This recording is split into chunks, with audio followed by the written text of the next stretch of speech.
Reiki is it's a form of energy healing designed to help clear out any blockages that we hold in our bodies. So everything is energy. Science has begun to explore and prove that everything is energy. We are made up of energy. Yeah, I try to start my day, or at least end my day, with Reiki.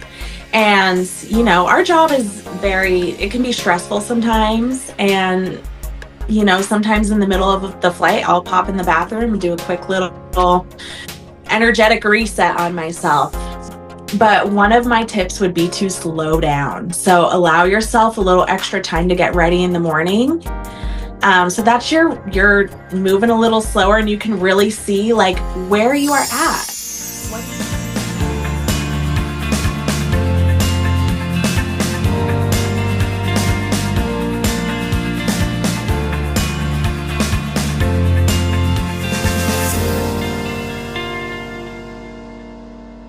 All right. Hi, everyone. Welcome to Jumpseat Therapy with your host, Kevin. I got a really special guest today. Her name is Jackie, amazing flight attendant and Reiki healer. She brings all the energy and positive vibes to the aircraft or into your own life with Reiki healing. It's awesome, and it's a pleasure to have you on board today. The Jumpseat. Welcome, Jackie. How are you? Thank you. I'm so good. How are you doing? I'm doing well. It's been a great day. Good. I know. I feel just so honored to be a guest here on your beautiful podcast. I love the work that you're doing. So thank you for having me. Of course, you're welcome. Thank you for joining me. I'm excited because we had our own Jumpseat Therapy when we worked together. We got to work up. Yes.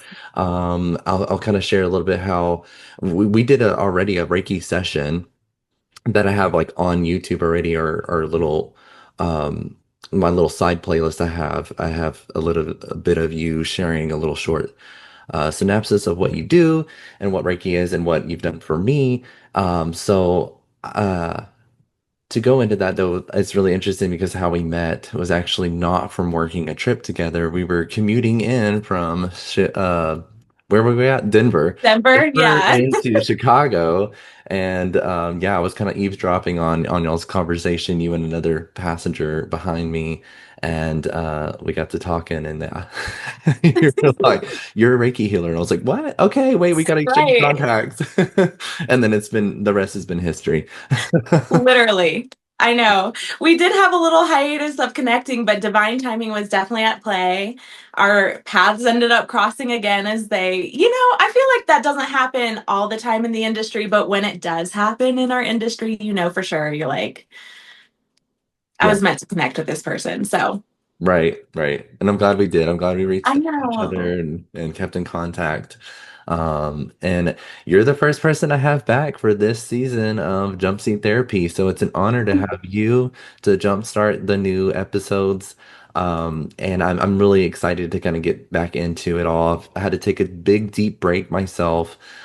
So I'm ready to do this again. So thank you, Jackie. Of course. Of You're awesome. course. So let's go ahead and dive in a little bit. So tell us a little bit. How long have you been flying? I've been flying for 3 years.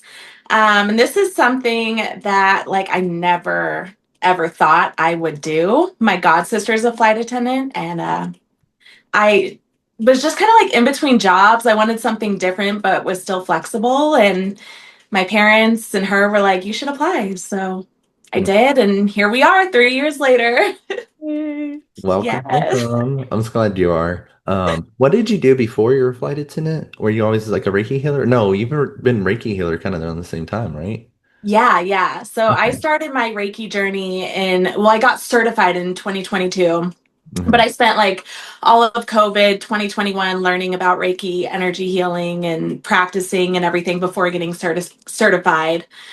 Um, but yeah, I was bartending, working in restaurants. I did kind of like how would you describe it? It was kind of like in between property management and concierge for luxury housing for a while. Mhm. So that was a lot of fun. I can But imagine. yeah, mainly restaurant. Oh, awesome. So that's how you got Yeah. you're here. I'm so glad you're here. I'm glad you became a Thank flight you. attendant and we get to work together. Me too. It definitely is a lot of fun. Like It I is. didn't really know what to expect, but So, it's been very eye-opening, very a great career, you know? yes, absolutely. It has its ups and downs, but Yeah. like overall, I think that's why I'm still here. I Yeah, think the good outweighs the bad somehow. totally. Yeah. But well, that being said, what is one of the questions I have here is favorite and most challenging part of being a flight attendant? Would you? Okay, so I will start with the most challenging part for me. Um, is like being on the go all the time. For those of y'all who are into astrology, I'm an earth sign and I have a lot of earth placements. And also, I'm just human. I think from time to time, we all just really appreciate being grounded, being home, being around our things, our people, and you know what I mean? Just Yeah. moving at a slower pace. So that has been challenging for me. But one of my favorite parts of being a flight attendant has just been connecting with different types of people and hearing people's stories.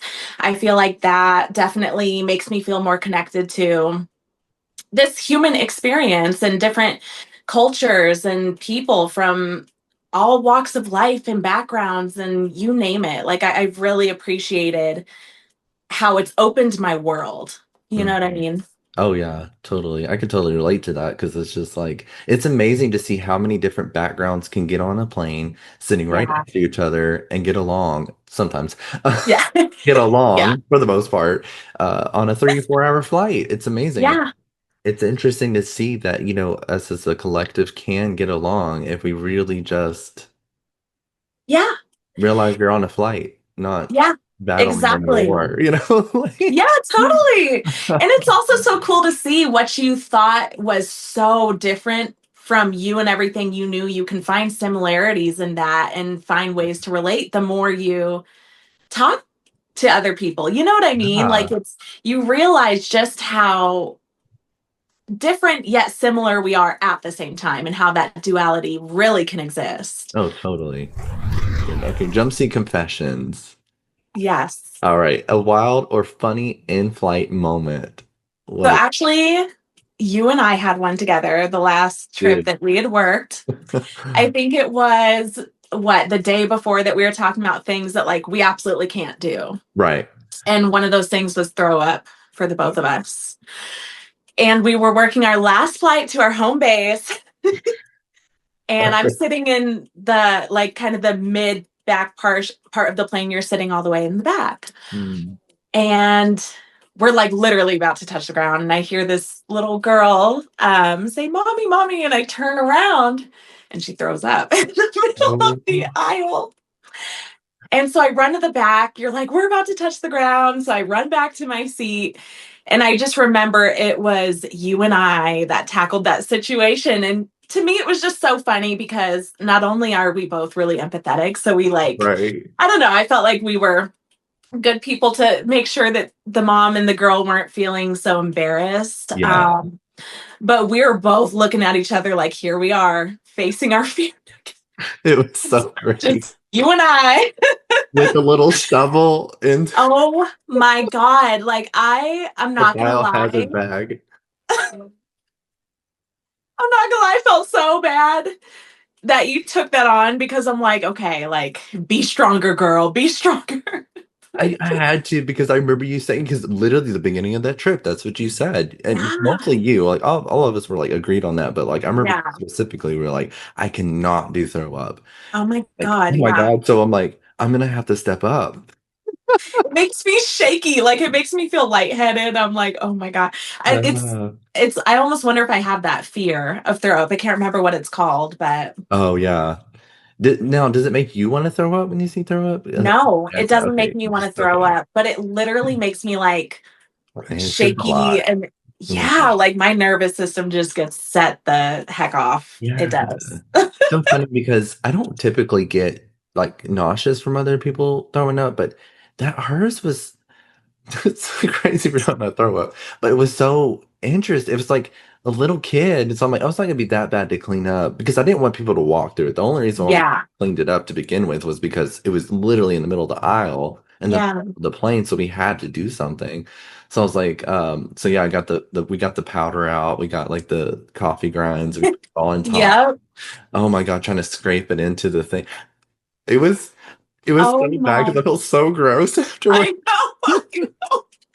I I'm need not gonna lie, like that was some grown kid throw up, and she was a Yeah, little girl. Like she was a little she must have been girl. snacking It was a something fierce. fry. I think I saw some fries in there. So there was fries in there.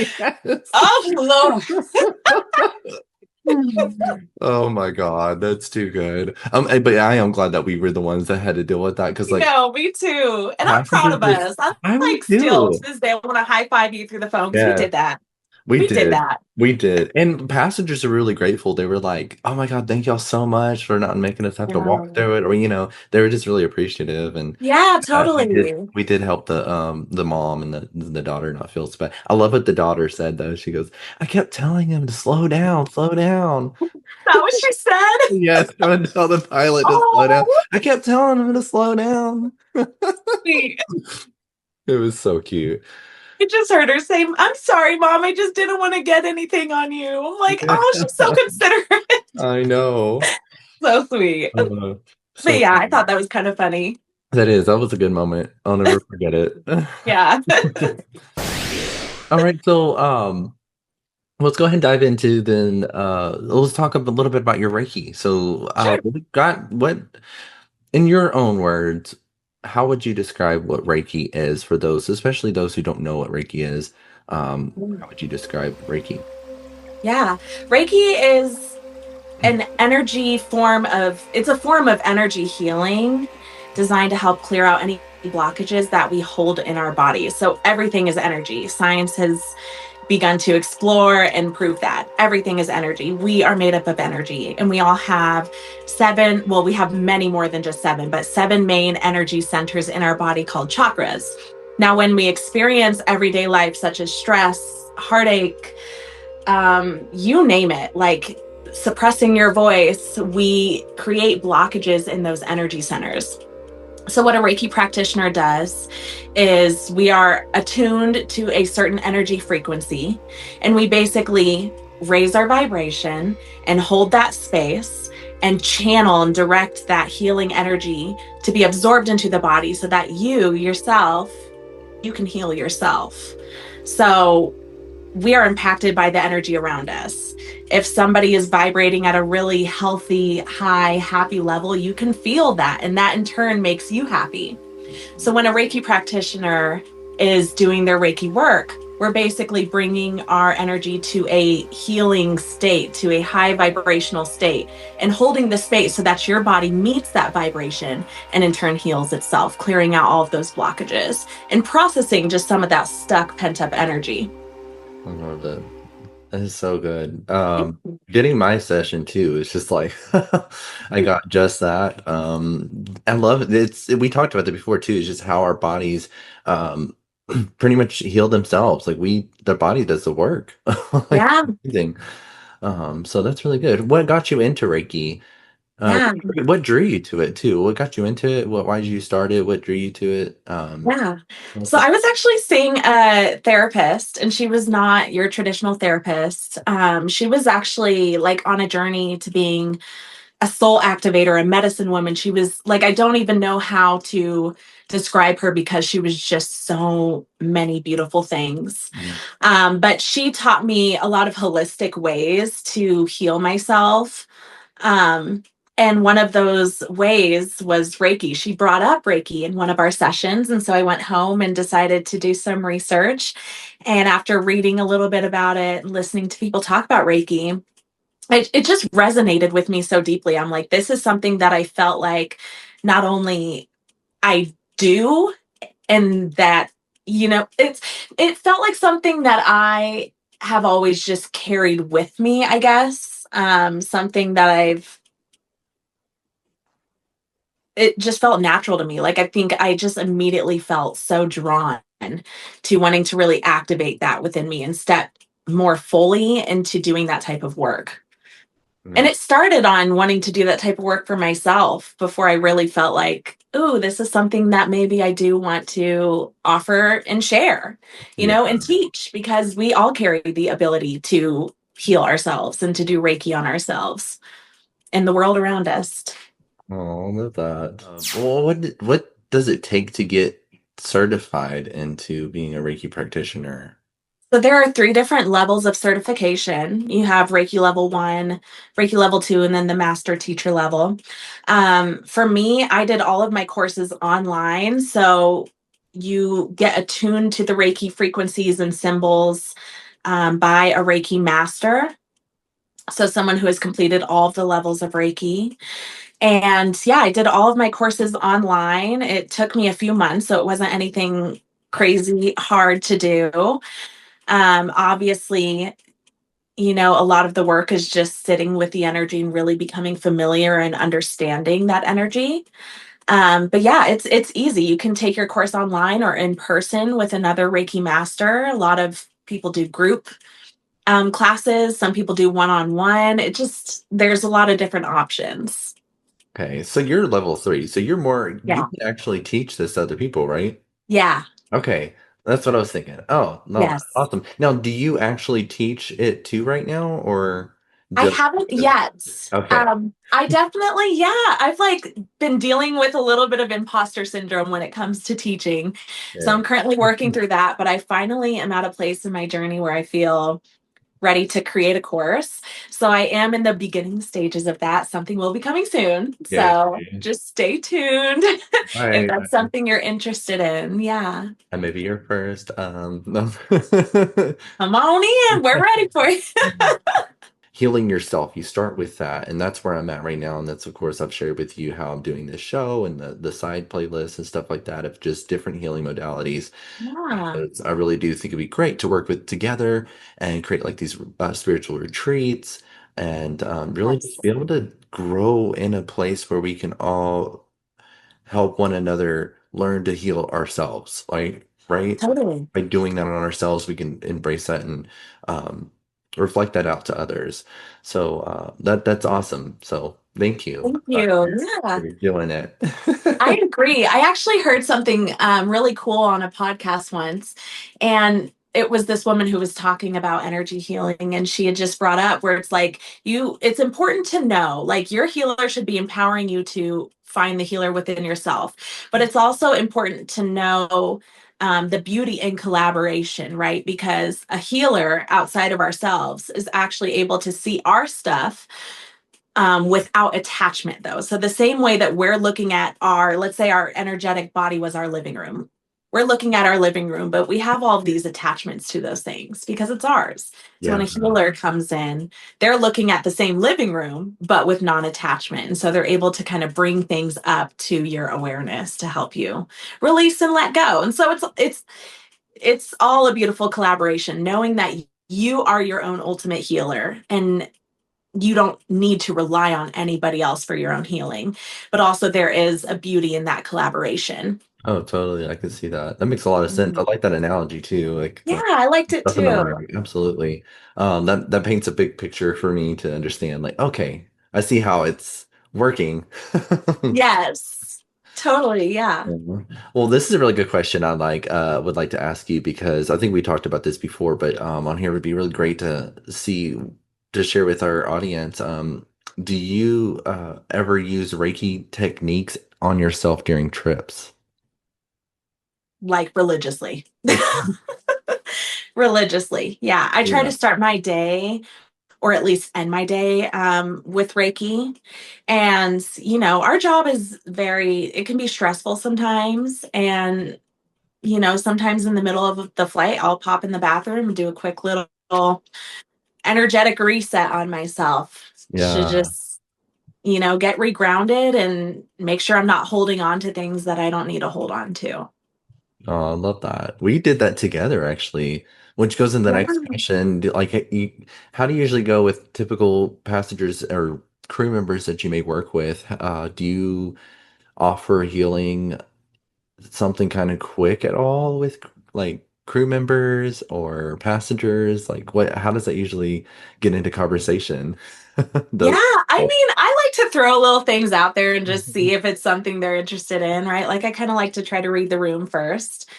Um, but yeah, I when I'm asked about it, I bring it up and share that that's something that I do, that's something that I'm trying to grow a business in, and Mhm. really that's just like a part of the offering that I'm here to share with people. So if it comes up in conversation, then yeah, I kind of allow myself to be invited, right? If that makes sense. That makes sense. So yeah, I have done a few healing sessions, mainly for crew members, for passengers. Like my big thing is not only having just like really intentional time set out, but also having consent. Yeah. Anytime you are doing energy work or some type of form of mediumship or whatever it is, I, for me personally, I really believe in having that consent. And, you know, with passengers, we don't really always have the time one on one to get down to that. But with crew members, yeah, when I'm invited in, I have done some healing sessions on the go. That's so cool. I definitely get it with the passengers too, because you're also at work. I would feel Yeah. very like, this is kind of awkward. I would feel Yeah. it'd be very like, not the right place. Right. But No, that makes totally. a lot of sense. But yeah, crew members for sure. I could see. Yeah, as I mean, that you and I did certain things too, which goes to the next question. How do you protect your own energy while flying? Because I feel like you and I kind of did that. I remember sometimes after my Reiki session, I was like kind of like everywhere, and you had to Yeah. help ground me and help protect my energy, like remind me, like, okay, Yeah. because I was on cloud nine. I felt like after the session, I was Yeah. like, Yeah. and then I was like, okay, what do you do? So can you share a little bit what you do to protect your own energy while flying? Yeah. So not only do I have like my morning and night rituals of cleansing and then protecting that I do every single day, whether I'm flying or at home, I like to like pull out some of my tools in my toolbox. So on some days, I'll play a little game where I pinpoint an object as a reminder for me to either wash my hands or take a deep breath. So I'll say, for example, every time I see a pen, that's my reminder to take a breath, to ground, to pause, see what it is that I need and check in. So that's one way that I like to ground and just, kind of reinforce that protection that I set throughout the day. Another thing is aura sweeps. I do that a lot. And that's something really easy and I can go into that if you'd like or if we have time, but I really like to just sweep my aura throughout the day and wash my hands and kind of just get that energetic reset. But the main source of protection for me really comes from just like verbally asking for that and stating that and claiming that over my day. And also just like with my guides, with my angels, with source, I just pray that over my day. And I set my little color bubble of protection and I walk into the day with that. And just take those little mindful moments to pause and remember that it's there for me. But I also believe that it's important to trust in the intentions that you set. It's like you set the intention and trust that it's working for you. Right. How does your day look like off work? What's a typical day look like for you off work? Oh my gosh, a typical day. I mean, I always try to, like, if I'm having clients that day, I might go in and do like a healing session or two. But my days off work are really, really slow. Like, I love to have moments outside where I'm sitting in the grass with my puppy girl and we're just pausing, just, decompressing. I really like to read and catch up with my people, family, friends. But yeah, my off days are really slow. Those are kind of my dedicated days to just like nourish myself and give myself everything that I need and everything that I want. No. Yeah, they're slow, dedicated days to me.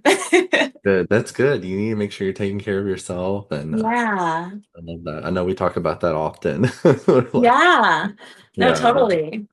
this is so important. Like, I feel like if I don't like taking off work for me, I have to just make sure it is at least 2 or 3 days dedicated to just regathering my own energy and realigning, and it's just me. And then I have Yeah. to like slowly get back into um, the world. Yeah. I love that and resonate with that so much. Yeah, Just having those days where it's like, okay, let me fill my cup. yeah, And yeah. that's so important. I love it. So, Yeah. yeah, this is a good question.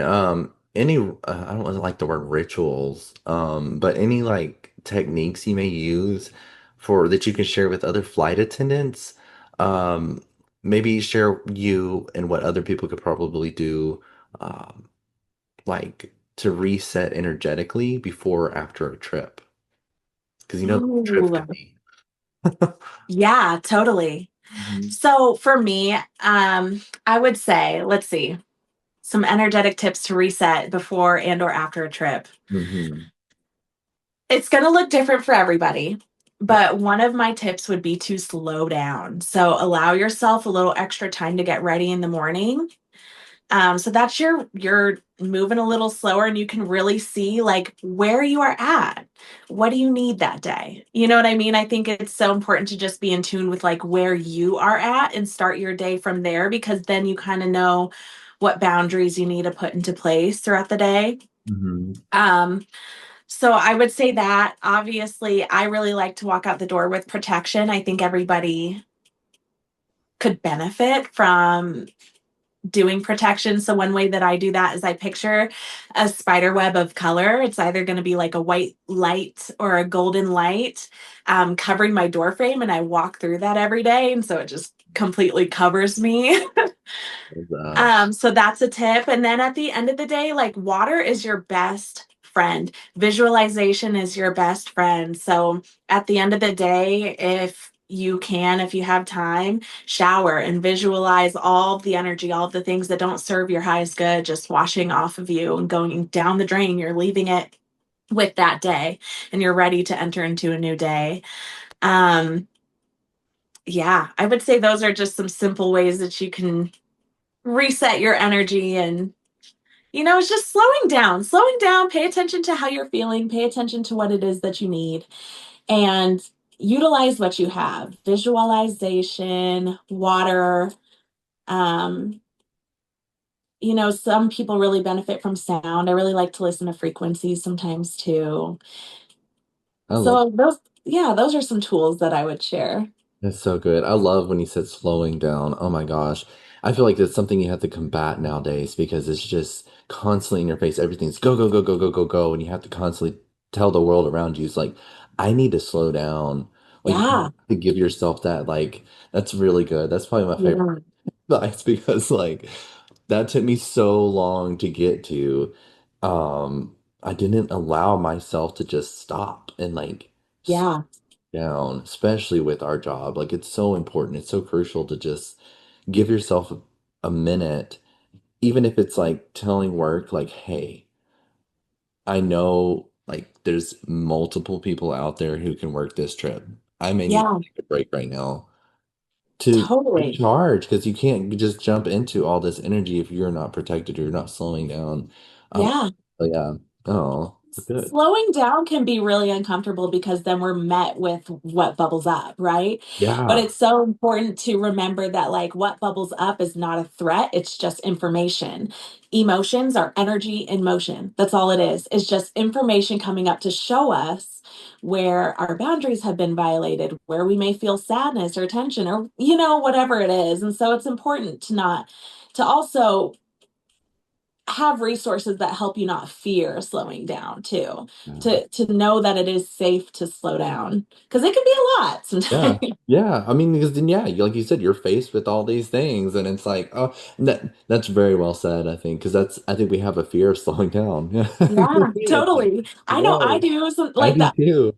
Yeah, Well, because it's and like, oh God. kind of like when it comes with depression or like these deep things that I think we were faced with when we do slow down, come creeping in, and I'm learning and I'm practicing through things like Reiki and other healing modalities, and with energy healing and things like that. I'm learning Mhm. to now invite those emotions in Mm. and put them in their place. Like allow myself Oh, to like work through them so I'm not pushing them under the rug anymore. yeah. That manifests in other ways that I have no control of. Whereas like in a controlled environment where I'm able to just kind of like, okay, let's sit here. Depression, let's invite you in. Let's talk about this. What's going on? Mm. Sadness, come in. Let's just sit here. Let me feel this. It's the human emotion. It's the human Yeah. experience. And if we rob ourselves of those emotions, I think is where the trouble comes in because we're pushing them under and then it has to come out somewhere, whether Yeah. it's illness in the body or whatever it may be. I think it just that's what it felt. That's witness in my own life with when I've pushed things under is what it's done for Yeah. me. And And that's so beautiful. I love how you say inviting it in because it's almost kind of like sitting with a friend and getting to know a friend. yeah, I yeah. love that. That is so beautiful. But eventually you'll have to be like, okay, depression, don't stay here. Like Yeah. Yeah. this is my home, and thank you for your advice. But there's a lot of love here that I want to transmute into this world, and we're gonna do that. Period. Yes. I love that. Right. It's definitely a practice that takes time to get into, I think. But yeah, Yeah. I don't know, very Yeah. well said. I love that. So, what advice would you have for other flight attendants or listeners feeling burnout? Give yourself the time and the space that you need. Don't be afraid to ask for help and don't be afraid to vocalize what it is that you need.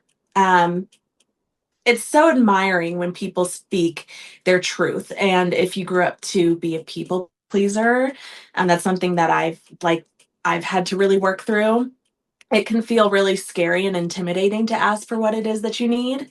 But when you show up for yourself in that way, you give others the permission to show up for themselves in that way, especially in relationship to you. So if you are feeling burnout, water your own cup. The money will always be there, the trips will always be there, the opportunities will always be there, but your health needs the same attention too. And so it can feel scary, especially if like money is tight or whatever it may be. It can feel scary, but you deserve a tiny piece of that attention and that love and that nurturing. And if you choose to ignore that, life will force you to sit down and give that to yourself.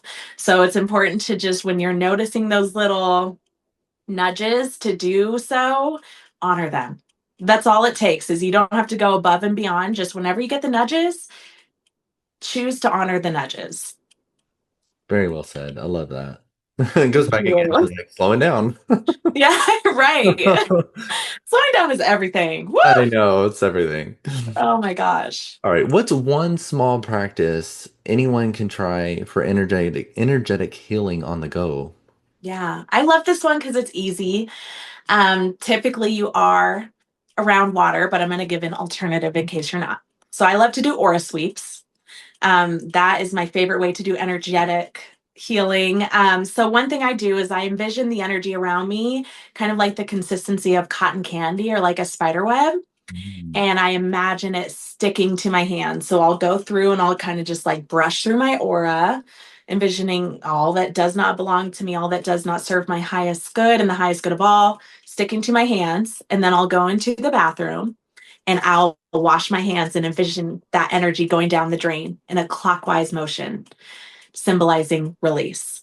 Now, if you don't have water available to you, you can do the grab and flick method. So you just, not mine. It's not mine. Something visual. The mind and the body are so deeply connected. And that's why visualization works so well, is when you are visualizing yourself grabbing what doesn't belong to you and releasing that, you're allowing your body, like you're signifying to your body, like, okay, we're letting go. We're letting go. And that's where you cleanse yourself. That's where you heal yourself. Oh, I love that. You know, it's really interesting because when you have that negative energy or that energy that just feels off, you can literally feel it in your body. Like they always say, it makes your skin crawl or whatever. Yeah. There's those little things, and I like if you gesture, it's just the same thing whenever an energy comes in, it's almost like, oh, I tense up or whatever.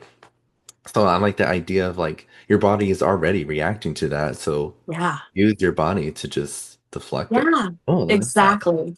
that makes And oh that physical motion helps your body really like understand, like, okay, this is uh, what we're doing. right. And it ends up like flowing through you. You're almost like a filter, I feel like, Yeah, in a way, but just like we're filter this out. I love Kind of that. like bring it Yeah, back up. totally. Yeah.